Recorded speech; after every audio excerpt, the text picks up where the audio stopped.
আলহামদুলিল্লাহ ওয়াসসালাতু ওয়াসসালাম আলা রাসূলিল্লাহ ওয়া আলা আলিহি ওয়া আসহাবিহি ওয়াসাল্লাম। আমাদের এই ২৬তম আসরের যে বিষয়বস্তু সেটি হলো জাহান্নামে প্রবেশের কারণ। আল্লাহ সুবহানাহু ওয়া তাআলা আমাদের সকলকে জাহান্নাম থেকে হেফাজত করুন, আমিন। এর মাঝে আমরা প্রথম যে কারণটি, সেই কারণটি নিয়ে আমরা আজকে আলোচনা করব। সেটি হলো কুফরি, কাফের হয়ে যাওয়া। যদি কেউ কাফের অবস্থায় মৃত্যুবরণ করে তাহলে সে চিরকালের জন্য জাহান্নামী হয়ে যাবে। তাহলে আমরা কি কি কারণে একজন মানুষ কাফের হয়ে যেতে পারে সে সকল জিনিস নিয়ে আমরা আজকে সংক্ষেপে আলোচনা করব ইনশাআল্লাহ। এর মাঝে প্রথম যে শ্রেণী যারা কাফের হয়ে যায় সেটি হলো আল্লাহর সঙ্গে যদি কেউ শরিক করে। আল্লাহ সুবহানাহু ওয়া তাআলার সাথে যদি কেউ শরিক করে তাহলে সে কাফের হয়ে যায়। আল্লাহ সুবহানাহু ওয়া তাআলার সাথে তার রুবুবিয়াতের ক্ষেত্রে, তার উলুহিয়াতের ক্ষেত্রে, তার আসমা এবং সিফাতের ক্ষেত্রে যদি কেউ যে কোনোভাবে শিরিক করে তাহলে সে কাফের হয়ে যায় এবং তার জন্য জান্নাত হারাম হয়ে যায়, সে জাহান্নামে প্রবেশ করবে। আল্লাহ সুবহানাহু ওয়া তাআলা কোরআনের মধ্যে বলেছেন, ইন্নাহু মাই ইউশরিক বিল্লাহ, নিশ্চয়ই যে আল্লাহ সুবহানাহু ওয়া তাআলার সাথে শরিক করে, ফাকাদ হাররামাল্লাহু আলাইহি আল জান্নাহ, আল্লাহ সুবহানাহু ওয়া তাআলা তার জন্য জান্নাতকে হারাম করে দেন। ওয়ামা ওয়াহুন নার, এবং জাহান্নাম হলো তার ঠিকানা। ওয়ামা লিয-যালিমিনা মিন আনসার, এবং এরকম জালেমদের জন্য, শিরকের মতো জুলুম যারা করে এরকম জালেমদের জন্য কোনো সাহায্যকারী নাই। ফলে আমরা বুঝতে পারলাম যে ব্যক্তি আল্লাহ সুবহানাহু ওয়া তাআলার সাথে যে কোনোভাবে শরিক করবে তাহলে সে জান্নাতে প্রবেশ করতে পারবে না এবং সে জাহান্নামে প্রবেশ করবে। আমি আমাদের দর্শক শ্রোতাবৃন্দকে রিকোয়েস্ট করব, আপনারা যদি এখনও শিরক সম্পর্কে ভালোভাবে না জেনে থাকেন তাহলে অবশ্যই খুবই দ্রুত এ রমাদান মাসের মাঝেই তাওহীদ সম্পর্কে জানার চেষ্টা করবেন এবং শিরক সম্পর্কে জানার চেষ্টা করবেন, কারণ এটি আমাদের জান্নাতে যাওয়ার সবচেয়ে গুরুত্বপূর্ণ বিষয়। এরপর আমরা দ্বিতীয় প্রকারে যাচ্ছি, যে কীভাবে মানুষ কাফের হয়ে যেতে পারে।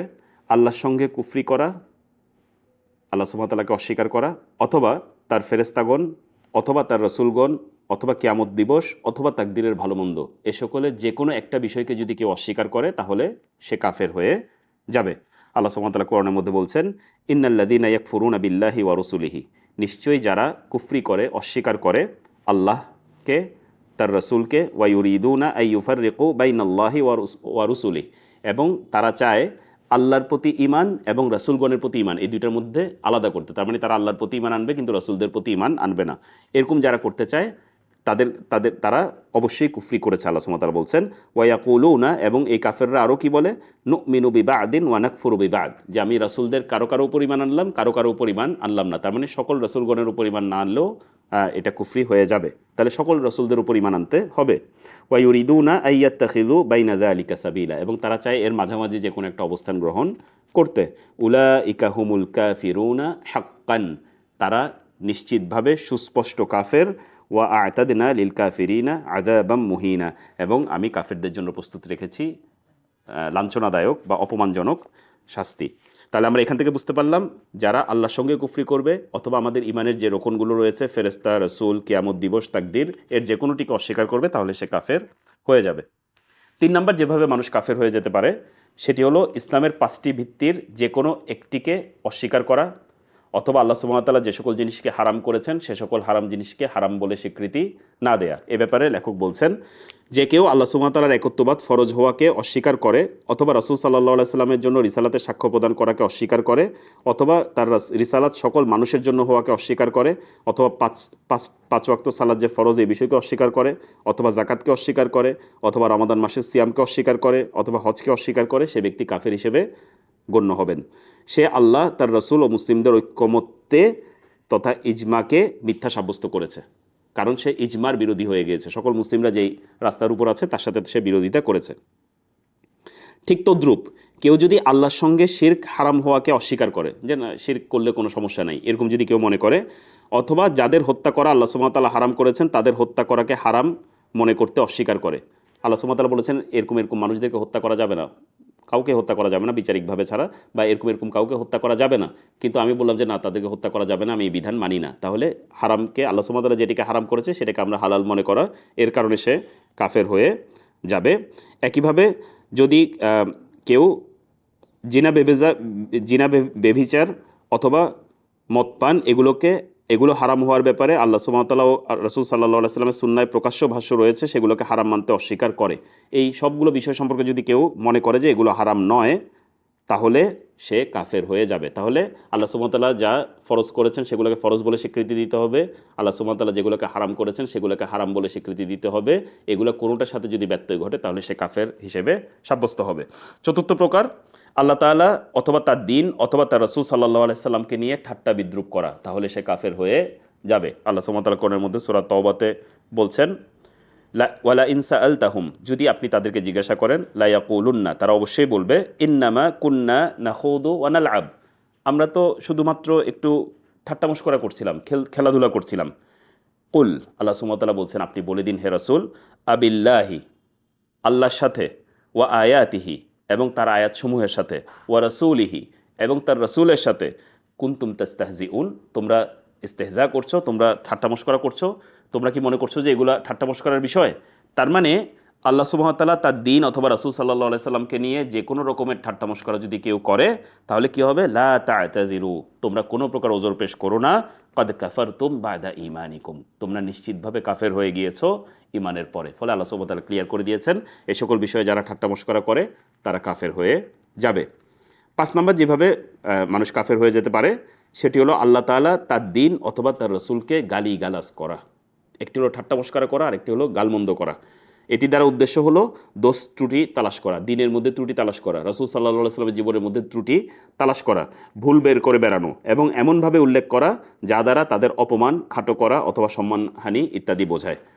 যথা লানত দেয়া কিংবা খারাপ ভাষায় কথা বলা অথবা খারাপ গুণে গুণান্বিত করা। এই সবগুলো কাজ যদি কেউ করে, যে কোনো একটি কাজ যদি কেউ করে তাহলে সে কাফের হিসেবে গণ্য হবে। আমরা 5টি প্রকার আলোচনা করলাম। ষষ্ঠ যেই প্রকার কুফরির সেটি হলো আল্লাহ সুবহানাহু ওয়া তাআলা যা নাজিল করেছেন তা ব্যতীত অন্য কোনো কিছু দিয়ে বিচার ফয়সালা করা, এ বিশ্বাসে যে এটি বেশি বাস্তব এবং মানুষের জন্য আল্লাহর আইন থেকে অধিক কল্যাণকর। নাউযুবিল্লাহি মিন যালিক। অথচ আল্লাহ সুবহানাহু ওয়া তাআলা বলেছেন, ওয়ামান আহসানু মিনাল্লাহি হুকমান লিকাউমি ইউকিনুন, আল্লাহ সুবহানাহু ওয়া তাআলা থেকে অধিক সুন্দর শ্রেষ্ঠ বিধানদাতা আর কে হতে পারে? আর কেউ হতে পারে না। আলাইসাল্লাহু বিআহকামিল হাকিমিন।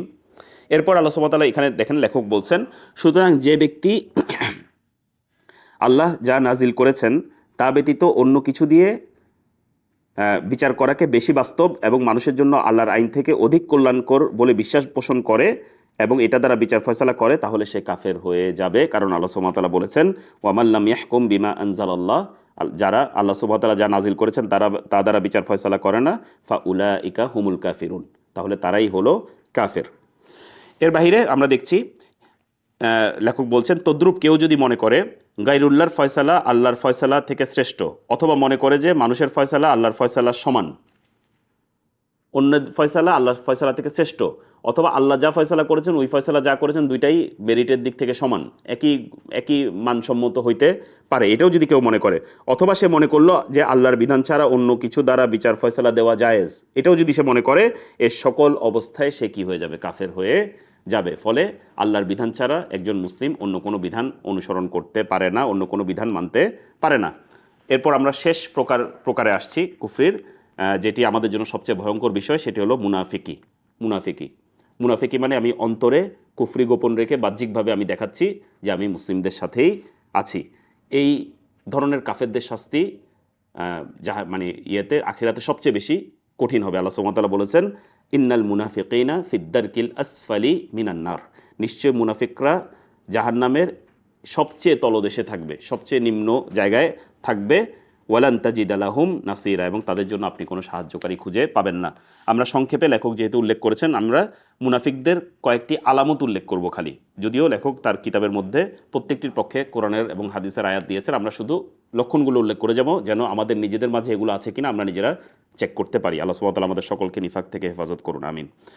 1 নম্বর, আল্লাহ যা নাজিল করেছেন তাতে সন্দেহ করা, যদিও সে নিজেকে ইমানদার বলে দাবি করে। আমি নিজেকে ইমানদার দাবি করার পরেও আমার কাছে মনে হচ্ছে যে আল্লাহ আসলে কি নাজিল করেছেন, এরকম টাইপের সন্দেহ যদি থাকে তাহলে আমি নিফাকের মধ্যে আছি। 2 নম্বর, আল্লাহ ও তার রাসূল সাল্লাল্লাহু আলাইহি সাল্লামের দেওয়া হুকুম আহকাম ও বিধিবিধানকে অপছন্দ করা।